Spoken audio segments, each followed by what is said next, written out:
Al-babus sadis fi fadilatil wudu. Bab ke-6 tentang fadilah wudu.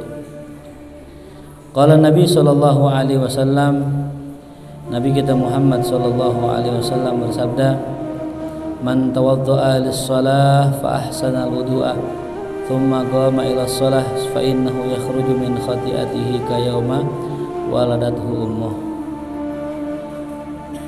Dalam sebuah hadis Nabi bersabda, siapa orang tawaddu'a yang berwudu lis-shalah untuk mengerjakan salat, fa ahsanal wudu'a kemudian ia perbagus wudunya, thumma qama ila shalah kemudian ia berdiri untuk salat, fa innahu maka sesungguhnya ia yakhruju keluar min khati'atihi dari kesalahannya, kayauma seperti hari di mana waladathu ummuh ia dilahirkan oleh kedua orang tuanya.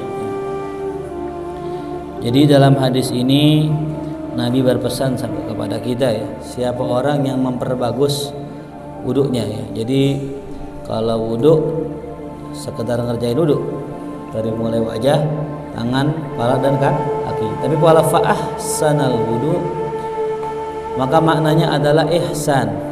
Ya, mahwal ihsan.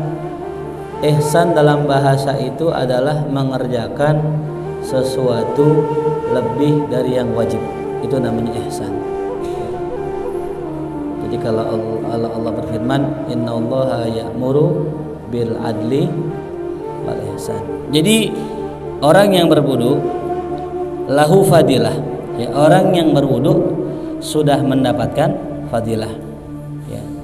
Kemudian fa'ahsanal wudu, kemudian ia menyempurnakan wudu, maka walahu fadilatani, dia punya dua fadilah. Ya, apa tadi makna ihsan?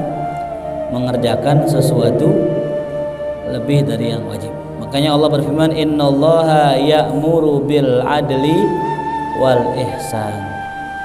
Kalau orang khutbah tuh kan, innallaha ya'muru bil adli wal ihsan wa ita'i dzil qurba wa yanha 'anil fahsya'i wal munkari wal baghi dan sebagainya. Apa makna innallaha ya'muru bil adli wal ihsan? Sesungguhnya Allah memerintahkan kita untuk mengerjakan yang adil dan yang ihsan. Ya. Yang adil maksudnya apa? Ketika kita berbuat maka kita mengerjakannya dengan sesuai yang diwajibkan, itu namanya adil. Ya. Kita ngutang duit 100.000, bayarnya berapa? 100.000, itu namanya adil. Tapi kalau kita ngutang 100.000, bayar 120.000, nah itu namanya ihsan. Ya. Itu yang Allah suruh. Tapi belajarnya yang adil dulu. Ya, belajar dulu yang adil. Kita disuruh sama Allah berapa kali sholat sehari? 5 waktu, 5 kali sehari. Zuhur, subuh, asar, maghrib, isya dan sebagainya. Nah, itu yang adil tuh, ya, wajibnya. Nah, setelah kita mengerjakan yang wajib, ya, belajar untuk mengamalkan yang ihsan. Tuh. Jelas paham? Ya. Apa bentuk ihsan kita? Di dalam kita sholat yang ngerjakan yang sunnah. Jangan yang wajib-wajibnya doang. Itu namanya ihsan di dalam sholat. Ihsan dalam perdagangan, ya. Apa bentuknya? Jangan hanya kasih orang sesuai dengan harga yang dibeli, lebihkan boleh dikit. Begitupun yang beli, ya. Kalau mau ihsan, lebihin dikit bayarnya. Itu namanya ihsan. Dalam wudu, bagaimana ihsannya? Basuh yang sunnah. Pakai siwak, wajah basuh lebihin dari yang wajib, tangan basuh lebih dari yang wajib, begitupun kaki sampai betisnya. Itu namanya ihsan. Innallaha yuhibbul muhsinin. Tuh. Kenapa kita berlaku ihsan? Kenapa kok kita disunahkan untuk mengerjakan yang ihsan? Karena Allah mencintai orang-orang yang berlaku ihsan. Tuh ya. Jadi kalau orang udah mengerjakan yang ihsan, Allah cinta tuh. Bagaimana saat biar kita bersama Allah? Ya tadi, jadilah orang yang ihsan. Nah, dikatakan di sini gitu, orang yang berwudu kemudian dia perbagus wudunya, kemudian dia sholat, maka dia itu udah keluar dari dosanya, habis dosanya. Kayak apa habisnya? Kayak orang baru dilahirin sama ibunya ya. Orang kalau baru lahir dari perut ibunya ada dosa nggak? Kotor nggak? Bersih ya, namanya bayi suci itu ya. Maka dikatakan kullu maulud yuladu alal fitrah. Setiap bayi yang terlahir dilahirkan dalam keadaan suci gitu. Ini orang yang wudu tuh simple ya, cuman wudu, perbagus wudunya, sholat, udah gugur dosanya semua ya, tuh. Ini hadis roja ya, hadis apa? Roja ya, biar kita semangat ya gitu. Jangan dipakai yang salah ya. Aku mau maksiat mau jalan sama cewek, habis jalan sama cewek maksiat, pulangi wudu dengan harapan apa? Berguguran dosanya seperti baru lahir dari perut ibu. Nah, ini salah ya.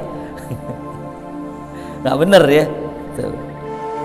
Kalau orang pemikirannya kayak begitu, suruh baca hadis-hadis tentang khauf ya. Hadis-hadis tarhib, hadis yang nakut-nakutin, jangan hadis yang begini ya. Kalau orang lagi dalam kondisi berharap, nah baca hadis begini. Dalam hadis yang lain, man tawaddu'a lis-shalah wa shalla, siapa yang berwudu dan niatnya untuk sholat, fa shalla kemudian dia sholat, kaffarallahu dzunubahu, Allah hapusin dosa-dosanya. Nah, kata Imam Syekh Nawawi, al muradu as-shaghair, yang dimaksud dengan dosa-dosa di sini bukan dosa besar ya, bukan dosa, karena dosa besar hanya dapat dihapus dengan taubat. Tulis tuh, dosa kecil dapat dihapus dengan wudu, tapi dosa besar hanya dapat dihapus dengan taubat. Kafarallahu dzunubahu ma bainahu wa bainas sholati al-ukhra allati taliha.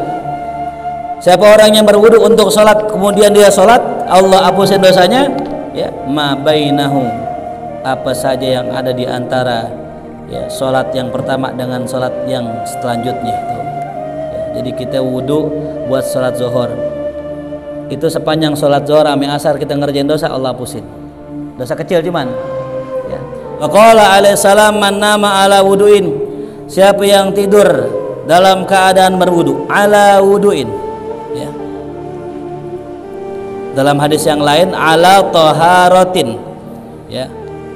Dalam hadis yang lain ala taharatin. Fa adrakahul maut, kemudian dia itu ya kedatangan mati. Mana adrakal maut? Maksudnya adalah meninggal ya.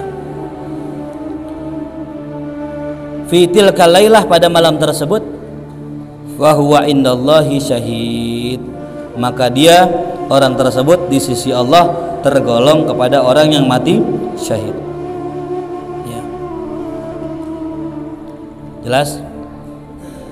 Orang yang tidur dalam keadaan wudu kemudian dia mati malam tersebut, maka dia dihitung orang yang mati syahid. Ya berat.